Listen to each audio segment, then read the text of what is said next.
All right, what's going on, you guys? Today in this video, we're going to be talking about the biggest mistakes that I made as I started off as a freelance drone pilot trying to create quality content. Some of these mistakes are going to be physical pilot mistakes that, could put you at risk for physically crashing the drone. And some of the other mistakes are going to be more so about how you collect content and how you present yourself as a pilot. So we're going to cover those today. And the point of this video is here for me to share the stuff that I know I could have and wish I would have done better, so that hopefully you guys that watch can avoid those mistakes and be better than I was quicker. So that's the point today. Hopefully these mistakes teach you some things that you can avoid in the future. All right, so the first mistake that we're going to address, one that I definitely made starting off, was a lack of a consolidated location of your work, whether it be an Instagram page, a YouTube channel, a website. You need to have somewhere that the best examples of your work, the ones that you're most proud of and the ones that you think highlight your skills the most, are on display somewhere you can quickly show somebody, share a link. It needs to be able to be done quickly and efficiently, because let's face it, just talking about what we can do can only go so far. These people that we're pitching our work to, whether we're trying to get into real estate or other commercial drone applications, advertising, whatever it may be, our words can only go so far. Our work needs to speak for itself. So if you don't have a location where all your work can be shared quickly and easily from, you're just holding yourself back from reaching your full potential. So you need to have somewhere, like I said, Instagram page is something I now have, YouTube channel I now have, I've started building myself a website. You need to have these locations for your work so that they can be quickly be shared. And these types of displays of your work can just speak so much on its value. So don't make the mistake of not having somewhere where all your work is ready to be shared. All right, I mentioned my Instagram page. I just want to show you guys that here. So again, some of my favorite work that I've done, I highlight here on my Instagram page, and we'll go over here to my YouTube, the same thing. A lot of my content here that I'm really proud of, I post so I can share this link with people and they can see it. All right, now for the second mistake we're going to talk about, it pertains more so to, as a pilot, a mistake that you can make that could end up in a crashed or damaged drone. We'll take my Mini 3 here, for example. This is my DJI Mini 3. It has quick shots and it does not have obstacle avoidance. And that brings me to my point. And that is, you absolutely cannot make the mistake of not properly identifying your flight path before you execute a quick shot. Because a drone like this, without obstacle avoidance, has no regard for its surroundings. So when you go ahead and execute that quick shot, whether it be, let's just take orbit, for example, or circle, I use that one all the time. I've been in situations before where I go to orbit a rooftop that I'm shooting a solar project on, and I've failed to correctly identify high points on the circle, on the orbit's path, like a tree. And thankfully, at this point, I have never actually crashed for this reason, but I've come dangerously close to, it comes around the orbit and it's barely skimming those treetops or something. And you can't make that mistake, because obviously you don't want to crash your drone, you don't want to look unprofessional, you don't want to damage your stuff and have to replace it. And it's just such an easy mistake to make, as you think these quick shots are just executing the flight completely for you. And you absolutely have to make sure that you clear the flight path beforehand.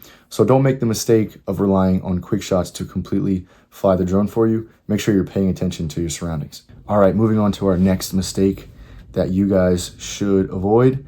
This one is definitely one that I was guilty of doing early on and have moved past, and I think it's been valuable for me to have done so. And that is the idea that you have to wait around for the perfect shot, or make sure that you're in the coolest location or traveling to the coolest locations to get the best content. And you can simply avoid this by really looking at what you have easy access to and making the most of it. I would confidently say that you guys out there are landmarks or features or buildings nearby that you have not taken full advantage of really getting cool shots of, and shots that showcase your skill. That's the point here, right? Is to take some content and do what you can with it to make your skills and your value obvious to a potential client. And I think that's what the beauty of photography in general is, and largely drone photography and videography as well, because there's the piloting aspect. But if you ask 100 people to shoot the same subject, you're going to get 100 different results, because there's so much creativity and planning that goes into each shot. So stop waiting around for the perfect shot, the perfect day, the perfect lighting, or thinking you have to plan trips to the coolest places to get content that people will find impressive. You need to stop and let go of that mindset and start taking advantage of what you have access to. Right after this segment, I'm gonna throw in some of my clips that I got of what I would consider pretty ordinary landmarks that I think I was able to turn into pretty creative shots, just to show you guys some examples of what I'm talking about. But the point is here is you have to let go of that mindset that you have to wait around for the perfect scenario, the perfect shot, the perfect location. And you need to just get out there and capture some content and do your best work with it, because I guarantee, even if it's what you think is an ordinary subject, if you get out there and you capture footage of it and you give it your all as far as getting the best footage of that subject you can, it's going to impress people. So don't make the same mistake that I did and wait around for what you think are the perfect shots. Just get out there and get some work done.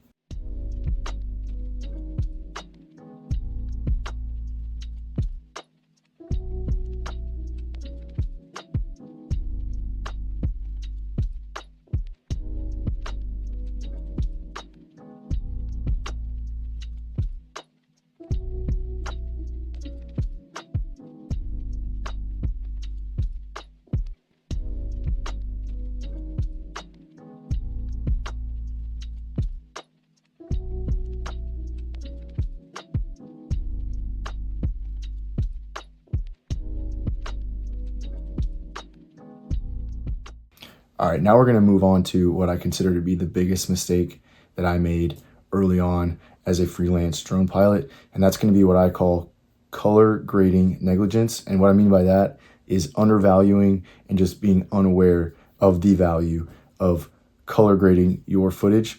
For the first while, this was a couple years ago when I first really started flying, not even commercially, I was seeing footage, on Instagram that was just so crisp with the colors and so vibrant and just so enticing to look at. And I'm looking at what I'm getting out of my drone. I'm like, man, this is 4K. Why doesn't it look the same? Then I learned a little bit later on down the road, a year or more later, when I started doing commercial work, the real value of color grading. It's just, getting the raw or unedited footages is just half the battle, because then you got to go and edit that to really bring out the color and the best of the footage, bring out the best that it has. And that's really where a lot of the skill comes in. Half the battle is just getting the footage, and the other half is how good can you make it with what you're given. And anything you're really seeing online or on TV, in advertisements, whatever it is, unless it's specified, as unedited, it's all very, very edited to make it look really, really good and way better than it is. And, some people I've talked to are sort of purists in the way they only want to display unedited footage, and that's, more power to them. But really, if you want to impress people at a glance or quickly and hope to get work, you're going to have to start editing and color grading your footage. You can't just assume that raw footage out of the camera and unedited footage out of the camera is going to really pop the way you want it to. So absolutely don't make the same mistake that I did and think that you can just roll footage straight out of the camera and show someone and think, hey, they're going to love this. No way. You really need to put in your work in post, in editing, to make the footage look as good as you possibly can. And right after this clip, I'm going to just show you a couple examples of clips that I am proud of. I'll show you the unedited version and then the color graded version, and you'll really see the difference in the way that it pops. But absolutely, if you're going to ignore all this video except for one mistake that you should avoid, it should absolutely be this one. Make sure you know the value of color grading and editing your footage to make sure it pops as well as it should.